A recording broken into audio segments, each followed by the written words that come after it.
Hi, my name is Lenorris Williams. I'm also known as Lenny. I'm from the beautiful Savannah, Georgia. I would say that I had a really good upbringing. I had two parents that supported me in, they put me through Savannah Christian, which is a private school here in town. They've given me everything that I've needed in order to succeed and thrive. And I appreciate them for the things that they've done to get me where I am today. I would say my high school years, I would say I was pretty quiet. I played golf. I played golf middle school, high school. I had friends. I never really got out too much. I would say that I probably didn't start getting out till I was probably in college.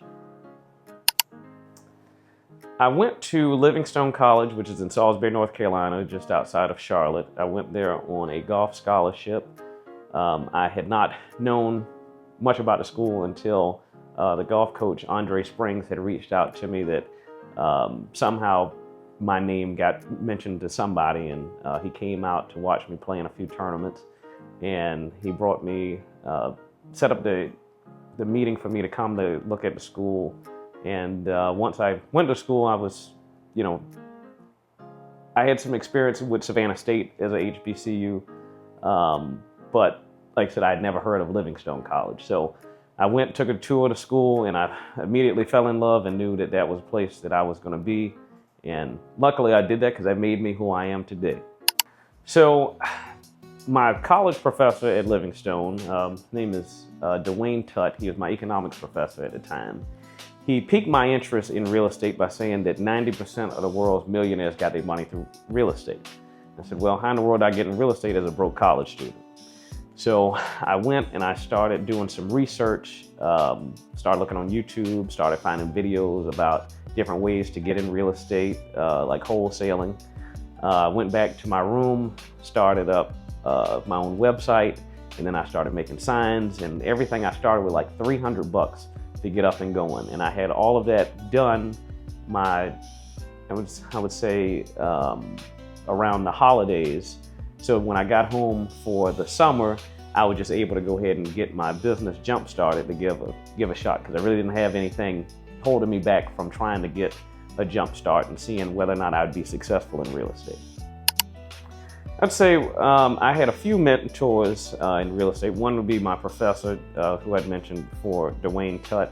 I would also say David Jackson. He is one of the first people to teach me about wholesaling. I called a bandit sign, a We Buy Houses sign one day, and asked him if I could come and look at a house that he had, and told him that I was looking at getting into the business. And he pretty much just took me under his wing then and got me set up to do my first few deals. And then after I started doing that, I wound up meeting Michael Condon, who is a real estate investor. He mostly does flips, but I know he's in a host of other things right now. But he really helped me get into the renovation side of things. I decided I wanted to do real estate investing when I met some people who were already in the business, and I kind of saw how successful they were and how their life was set up.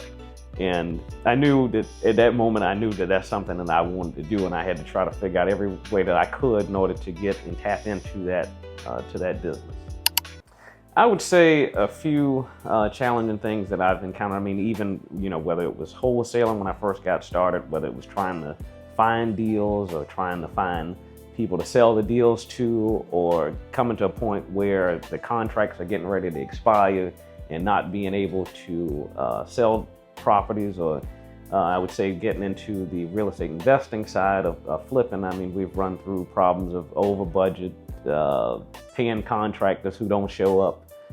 Been burned a few times doing that, but it's all a part of the learning curve.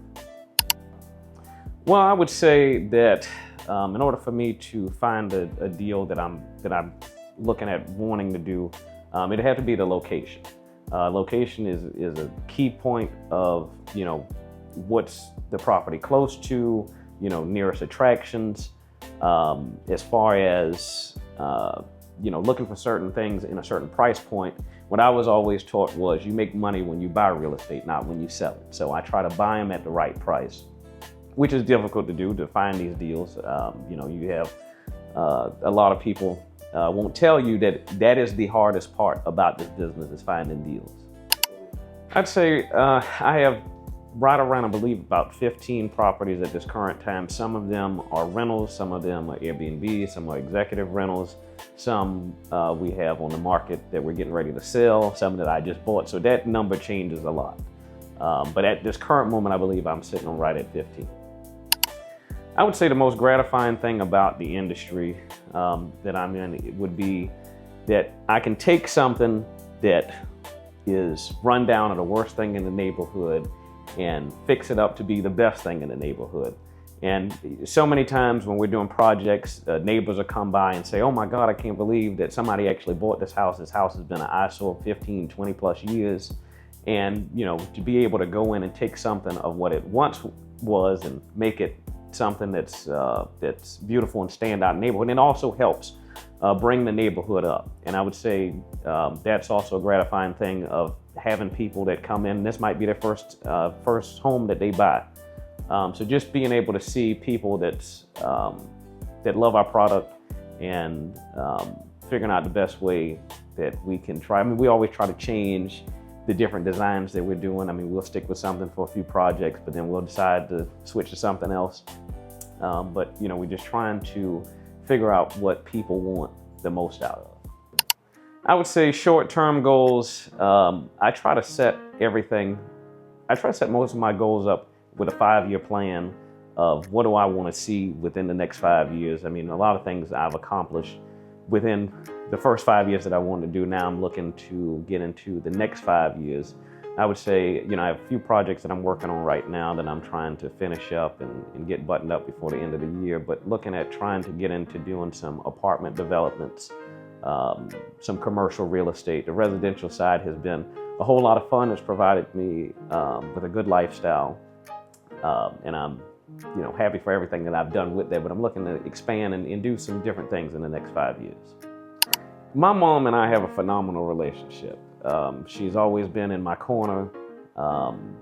Anything that I decided I want to come up with or any idea that I have, she's always 100% behind it.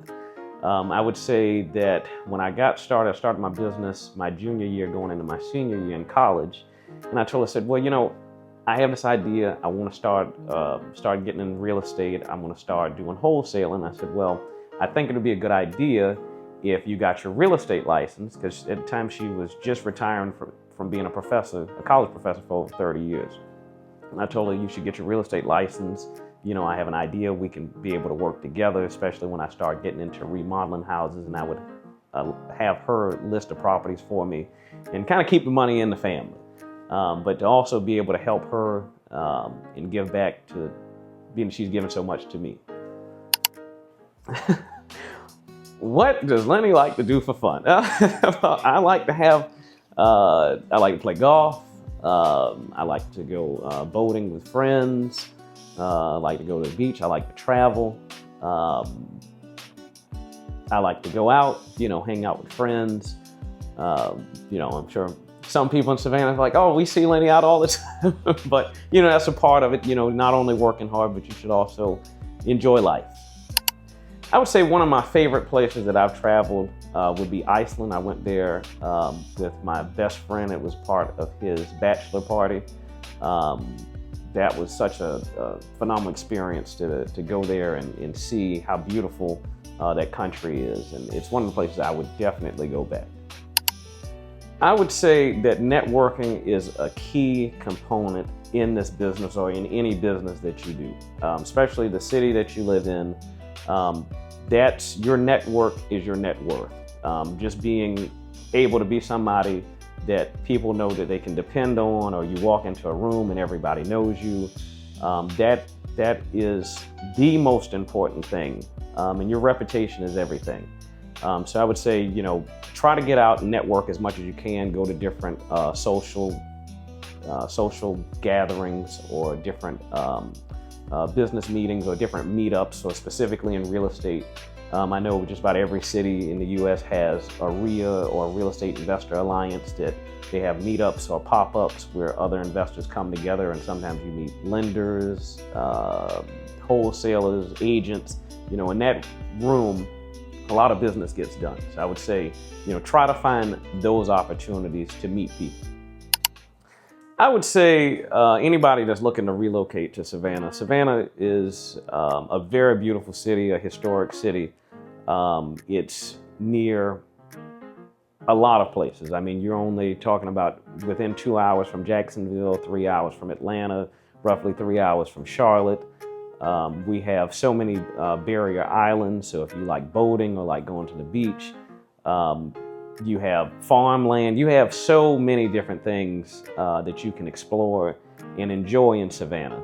And the industry here is just booming. I mean, you have one of the busiest ports in the United States.